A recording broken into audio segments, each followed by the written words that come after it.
दोस्तों, एक लड़का लड़की होते हैं जो आपस में प्यार करने लगते हैं, लेकिन जब घर वालों को पता चलता है तो दोस्तों कहीं ना कहीं घर वाले राजी नहीं होते हैं और जो लड़के की माँ होती कहीं और लड़के की शादी करने लगती है।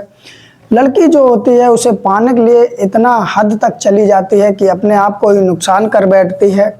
जब ये चीज़ घर वाले देखते हैं तो कहीं ना कहीं दोनों के घर वाले बैठ करके बात करते हैं और कहते हैं ये एक दूसरे के लिए बने हैं तो क्यों ना इनकी शादी करा दी जाए।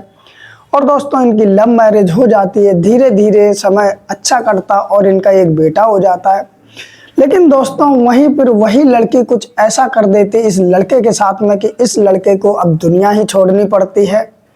तो दोस्तों क्या हुआ कि वो प्यार जो लव मैरिज शुरुआत हुई थी वहां से लड़की खुद अपनी जान देने को थी, लेकिन ऐसा क्या होता है जो वही लड़की फिर कुछ साल बाद उसकी जान ले लेती। तो जानेंगे दोस्तों इस कहानी में, और इस कहानी से सीख मिलेगी कि आंख बंद करके कभी किसी पर भरोसा नहीं करना चाहिए, क्योंकि दोस्तों कभी ऐसा होता है जो दिखता वो सही नहीं होता है और जो सही होता है वो कभी दिखता नहीं, ऐसा भी हो जाता है। और यही आज इस कहानी में है कि एक लड़की किस तरह अपने जिसके लिए जान देती थी फिर उसी की जान की दुश्मन बन गई। तो दोस्तों चलते आज की कहानी की तरफ। आज की जो कहानी है ये दोस्तों वाराणसी से है। वाराणसी में एक जगह पड़ती है बनकट गांव। बनकट गांव के अंतर्गत एक व्यक्ति रहता, एक लड़का रहता था जिसका नाम राहुल मिश्रा था। राहुल मिश्रा दरअसल एक बड़े बिजनेसमैन के यहाँ काम करता था और उसी की गाड़ी वो चलाता था। और उसका काम ये था कि उसकी जो बेटी थी उसको ले जाता था काशी हिंदू विश्वविद्यालय के गंगापुर कैंपस छोड़ने के लिए उसे जाता था, यही उसका काम था। उस लड़की को छोड़ के और आता था। दोस्तों समय गुजरता गया, धीरे धीरे ये अपने काम में लगा रहता था, छोड़ने जाता था, लेने जाता था और जो भी काम होते थे यानी कि ड्राइवर का काम करता था। दोस्तों समय बीतता चला जाता है कि एक दिन इसकी मुलाकात एक लड़की से हो जाती है जिसका नाम संध्या होता है। संध्या दोस्तों जब मिलती है उसकी उम्र 28 साल होती है और वो दोस्तों लोहता थाना क्षेत्र के अंतर्गत की रहने वाली होती है। जब संध्या की मुलाकात राहुल मिश्रा से होती है तो कहीं ना कहीं दोस्तों राहुल मिश्रा को जो संध्या होती है वो पसंद आ जाती है। दिखने में खूबसूरत थी, आप फोटो भी देख सकते हो। और ये रही राहुल मिश्रा की फोटो। दोस्तों ये दोनों एक दूसरे को पसंद आ जाते हैं। अब राहुल जो होता है संध्या से बात करता है, संध्या जो होती है राहुल से बात करती है। दोस्तों दोनों एक दूसरे से प्यार का इजहार करते हैं, कहते हैं कि मुझे तुम पसंद हो। और जो संध्या होती है वो भी राहुल से कहती है कि मुझे तुम पसंद हो। दोस्तों ये एक दूसरे का मोबाइल नंबर ले लेते हैं और दोस्तों बातें करने लगते हैं। जब बातें करने लगते हैं तो दोस्तों कहीं ना कहीं इन दोनों की बातें बढ़ने लगती हैं और इनके बीच में इतनी नज़दीकियां बढ़ जाती हैं कि ये दोस्तों एक दूसरे से बातें करते करते मिलने लगते हैं, घूमने लगते हैं, फिरने लगते हैं। दोस्तों इनको प्यार एक दूसरे से हो जाता है और इस कदर प्यार होता है कि अब ये अलग रहना ही नहीं चाहते। दोस्तों जब इन्हें समय मिलता था ये मिल लिया करते थे, बैठते थे, अपने दिल की हसरतें पूरी किया करते थे। धीरे धीरे समय चलने लगता।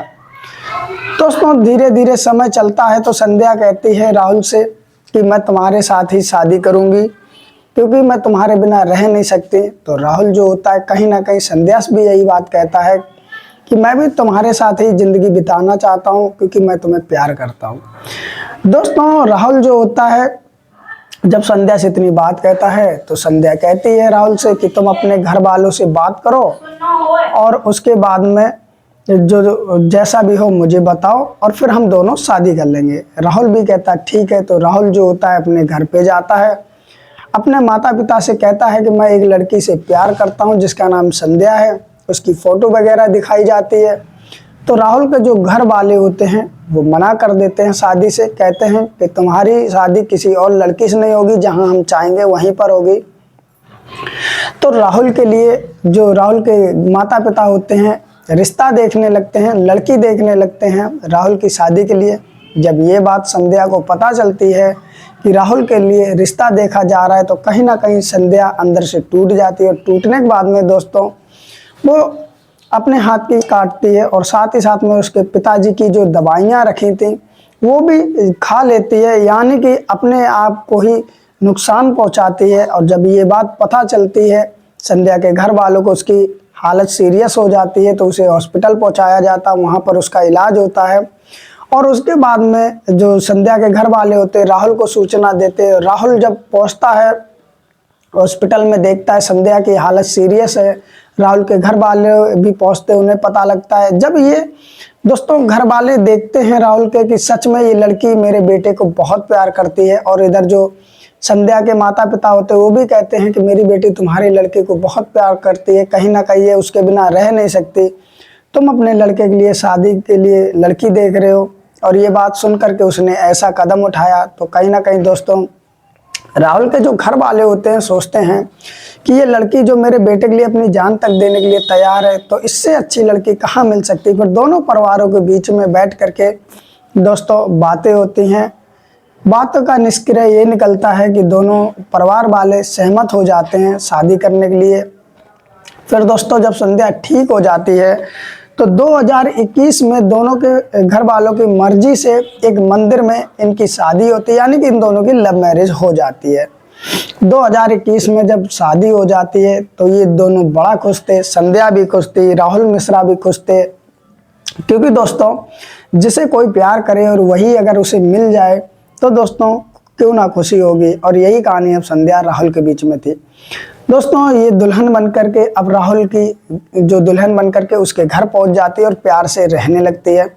दोस्तों अब तो इनकी सारी दिल की हसरतें पूरी हो जाती हैं, क्योंकि ये दोनों पति पत्नी बन गए और ये आपस की जिंदगी में बहुत खुश थे, दोनों बहुत खुश थे। इनको ऐसा लगता था जो हमने सोचा वो हमने पाया, इससे बढ़कर क्या होता है।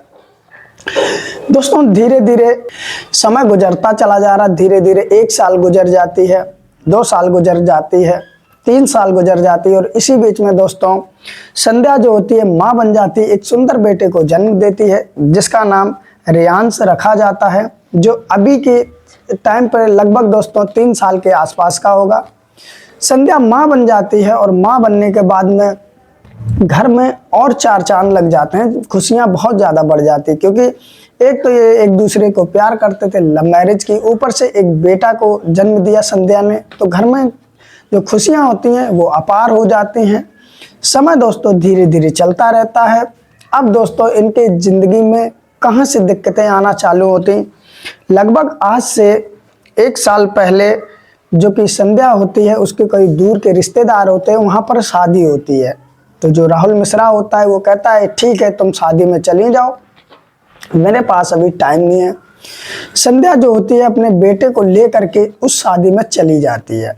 अब दोस्तों जब वो उस शादी में जाती है तो वहाँ काफ़ी सारे रिश्तेदार आए हुए होते हैं, और दोस्तों उसी में से एक ऐसा लड़का आया होता है जिसका नाम शुभम होता है। शुभम भी उस शादी में आया। जब वो संध्या को देखता है तो संध्या दिखने में खूबसूरत थी, तो दोस्तों संध्या से नज़दीकियाँ बढ़ाने लगता है। जब नज़दीकियाँ बढ़ाता है तो कहीं ना कहीं संध्या को भी लगाव अब शुभम से होने लगता है। जिसने भी कहा है सच ही कहा है कि दोस्तों भागी हुई लुगाई किसी की नहीं हो सकती है। कहीं ना कहीं ये बात 100% तो नहीं पर लगभग 60-70% सच ही बैठती है। जब संध्या अपने पति यानी कि राहुल मिश्रा से बेइंतहा प्यार करती थी तो क्या ज़रूरत थी किसी और के नज़दीकियाँ बढ़ाने की। संध्या और शुभम में अब नज़दीकियाँ बढ़ने लगती हैं, और कहीं ना कहीं दोस्तों इन लोगों की उस शादी में जी भर के एक दूसरे से बात होती है, और शायद ही हो सकता है कि आगे का भी जो प्रोग्राम होता है इनका फिट हो गया हो या ना हुआ हो, ये तो कह नहीं सकते, लेकिन इनकी बात होने लगती है। ये एक दूसरे से मिलते हैं और जितने दिन दोस्तों शादी होती है एक दूसरे के साथ में ही रहते, वहीं पर उसी रिश्तेदार के घर पे जहाँ शादी थी जी भर के अपनी बातें करते, मन की हसरतें जो होती एक दूसरे से, इन्हें वहाँ पर प्यार हो जाता है। दोस्तों जो संध्या अपने पति को प्यार करती थी, सोचिए पति की तो याद तक नहीं करती है और शुभम से प्यार करने लगती है। अब दोस्तों शुभम से जब प्यार होता है तो इनके एक दूसरे नंबर बदल जाते हैं, चैटिंग होने लगती है। संध्या जो होती है दोस्तों शादी करके अपने घर आ जाती है, लेकिन दोस्तों कहीं ना कहीं वो अब शुभम की दीवानी हो जाती है।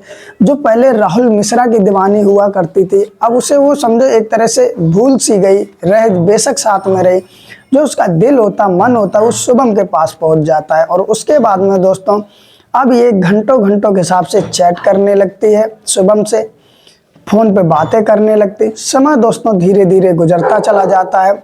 जब 3-4 महीना गुजर जाते हैं तो कहीं ना कहीं राहुल मिश्रा को शक हो जाता है कि मेरी पत्नी संध्या जो है किसी और से बात करती, चैट करती। जब वो उसका फ़ोन चेक करता है तो सारा कुछ उसे दिख जाता है। जब दिख जाता है तो दोस्तों जो राहुल मिश्रा होता है संध्या से कहता है कि तुम ऐसा क्यों कर रही, तुम तो मुझसे प्यार करती थी। दोस्तों इस बात को लेकर के इन दोनों के बीच में काफ़ी झगड़ा होता है, विवाद हो जाता है। संध्या जो होती है अपने बेटे रियांश को साथ में लेकर के अपने मायके पहुंच जाती है। अब मायके पहुंचने के बाद में दोस्तों शुभम और संध्या जी भर के बात करते और इधर राहुल मिश्रा कहीं ना कहीं से पता लगाता रहता है। राहुल मिश्रा को ये भी पता चल जाता है कि जो शुभम होता है उसकी पत्नी संध्या को लेके एक ओयो होटल होता है उसमें भी जाता है। ऐसी चीज़ें बहुत सी उसे पता चलती हैं। तो कहीं ना कहीं दोस्तों जो राहुल मिश्रा होता है संध्या को फ़ोन करता है और कहता है कि देखो अपने घर आ जाओ, इसमें कुछ नहीं रखा है। लेकिन संध्या दोस्तों अब राहुल के साथ रहना ही नहीं चाहती थी, उसे तो अब इंटरेस्ट आ रहा था शुभम में। संध्या वहाँ पर राहुल मिश्रा के खिलाफ थाने में जाकर के 498A का मुकदमा दर्ज करा देती, जो कि दहेज उत्पीड़न का होता है। गलत ही उस पर आरोप लगा देती है राहुल मिश्रा पे। इसी के चलते 3 महीने की राहुल मिश्रा को जेल भी हो जाती है और उसके बाद में दोस्तों तलाक का केस भी डाल देती और 30 लाख रुपए भी मांगती है। राहुल मिश्रा जो होता है वो कहता है कि मैं इतने पैसे कहाँ से दूंगा और ना ही मैं तलाक देना चाहता हूँ। लेकिन दोस्तों समय जब धीरे धीरे गुजरने लगता है, लगभग 10 महीने अभी तक गुजर चुके थे और राहुल जो होता है मानसिक रूप से बहुत ज़्यादा परेशान हो जाता है कि वो अपनी पत्नी को बेइंतहा प्यार करता है। और सच में जो किसी को प्यार करता है वो कभी अपने प्यार को भुला ही नहीं सकता। और जिसे सिर्फ शारीरिक भूख हो वो तो दोस्तों किसी भी हद तक जा सकता है, जैसे कि संध्या। अब संध्या तो शुभम के साथ खुश थी, उसे अपना पहले का प्यार राहुल मिश्रा यानी कि पति याद ही कहाँ है, वो तो उससे छुटकारा चाहती थी और शुभम के साथ में रहना चाहती थी। झूठे ही केस राहुल मिश्रा पे दर्ज करा दिए जाते हैं। दोस्तों राहुल मिश्रा जब परेशान हो जाता है, क्योंकि ऐसे कई व्यक्ति हैं जो महिलाएं झूठे ही केस में फंसा देती हैं और किसी और से वो मजा लेती रहती हैं, उसी के साथ में रहती हैं और बेचारा जो एक मर्द होता है वो फंस करके रह जाता है। कानून भी महिलाओं की ज़्यादा सुनवाई करता है, पुरुष की सुनवाई इतनी करता नहीं है। जब राहुल मिश्रा जो होता है देख लेता मैं चारों तरफ से हार गया हूँ, अब वो लास्ट बार अपने ससुराल जाता है यानी कि अपनी पत्नी संध्या से मिलने जाता है।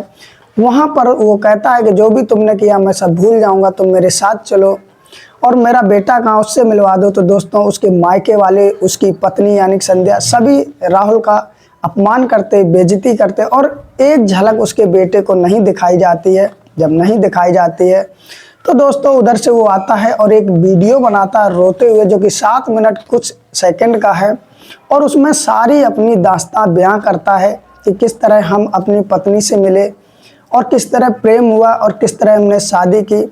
अब मुझे इतना मेरी पत्नी परेशान कर रही हो भी किसी शुभम नाम के लड़के के चक्कर में, और मुझ पर झूठे केस डाल दिए, यहाँ तक कि मेरे बेटे से भी नहीं मिलने दिया जा रहा और मैं अपने बेटे के बिना रह नहीं सकता हूँ। उसके बाद में दोस्तों वो फाइनली डिसाइड करता है कि मैं अब इस दुनिया को ही छोड़ दूंगा। राहुल जो होता है उस वीडियो को बनाने के बाद में दोस्तों आत्महत्या कर लेता है, इस दुनिया को छोड़ जाता है, क्योंकि वो अपनी पत्नी से परेशान था, ऐसे कानून से परेशान था जिसमें उसकी कोई गलती नहीं थी। फिर भी दोस्तों उसे कहीं ना कहीं इस हद तक टॉर्चर किया गया कि उसने अपने आप को ही खत्म कर लिया। ना वो बचा, ना कोई केस बचा, ना दोस्तों कुछ। अब चाहे तो उसकी पत्नी कुछ भी करे, किसी के भी साथ में जाए, कोई फर्क नहीं पड़ता। दोस्तों इधर जब राहुल मिश्रा आत्महत्या कर लेता है तो घर वाले गम में डूब जाते हैं। फिर उसकी माँ होती है रानी देवी, वो पुलिस स्टेशन जाती है और दोस्तों 306 IPC की धारा दर्ज करा के केस करवाती है कि आत्महत्या के लिए संध्या और उसके मायके वालों और उसके साथ जो लड़का शुभम है उसने उकसाया, तब मेरे बेटे ने आत्महत्या की, जो आज इस दुनिया में नहीं है। उसके बाद में दोस्तों पुलिस एक्शन में आती और एक्शन में आने के बाद में दोस्तों संध्या को और उसकी मां को उठा करके जेल में डाल दिया जाता और जो शुभम होता है अभी भी दोस्तों वो फरार चल रहा है। लेकिन सोचने वाली बात तो दोस्तों ये है कि काश पुलिस ने समय रहते हुए सही एक्शन लिया होता तो आज राहुल मिश्रा भी इस दुनिया में होता। लेकिन दोस्तों आजकल के जो कानून है अक्सर देखा जा रहा है कि महिलाएं उसका दुरुपयोग कर रही हैं, गलत फंसा रही हैं। जब तक अपने पति के साथ में रहना होता है तब तक रहती हैं, और जब उन्हें रहना ही नहीं होता है तो वो जिससे दूसरे के यानी कोई तीसरा व्यक्ति पति पत्नी के बीच में जब आ जाता है तो उस तीसरे के साथ में रहने के लिए अपने पति पे झूठे झूठे केस लगा देती हैं, जिसमें कहीं ना कहीं कानून सब जानता है कि आखिरकार क्या माजरा है। लेकिन फिर भी दोस्तों कानून इतना कुछ कर नहीं पाता जो लड़कों को न्याय मिल सके, और नाजायज तरीके के सताए हुए लड़के होते ऐसे ही कदम उठा लेते हैं।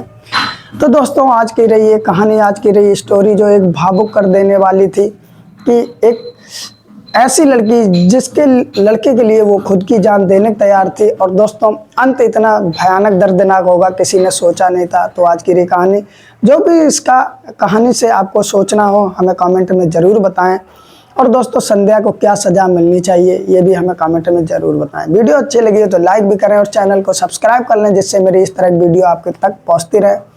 दोस्तों इस वीडियो को ज़्यादा से ज़्यादा शेयर करें, जो लव मैरिज करते हैं उन्हें कुछ आगे के लिए जानकारी मिले कि आगे भविष्य में क्या होता है। ज़रूरी नहीं है कि हर लव मैरिज सक्सेस ही रहे। तो दोस्तों अपना और अपनों का ख्याल रखिए, फिर मिलते किसी और कहानी के साथ, तब तक के लिए नमस्कार।